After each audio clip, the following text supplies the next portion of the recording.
जगात असा एक देश आहे ज्याची पहिली नोट ही स्वतःच्या देशामध्ये नाही तर आपल्या भारतामधल्या नाशिकमध्ये छापली गेली होती. 1947मध्ये पाकिस्तान स्वतंत्र झाला, पण एक मोठी अडचण होती. ती म्हणजे त्यांच्याकडे स्वतःची करन्सी प्रिंटिंग प्रेस नव्हती.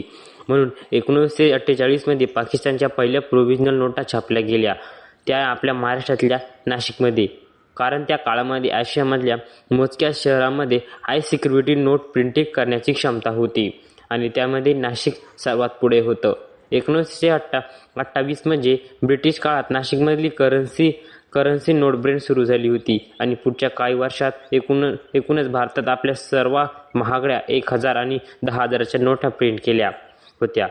नाशिकने फक्त पाकिस्तानसाठीच नोटा छापल्या नाही तर वेगवेगळ्या काळात नेपाळ, श्रीलंका, म्यानमार आणि आर्यसाठी सुद्धा नोटा छापल्या आहेत.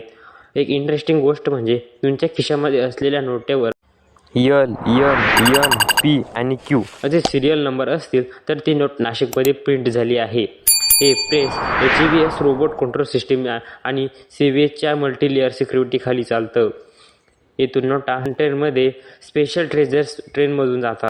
अशाच इंटरेस्टिंग माहितीसाठी पेजला आत्ताच सबस्क्राईब करून टाका. मी अशीच इंटरेस्टिंग माहिती घेऊन येत असतो.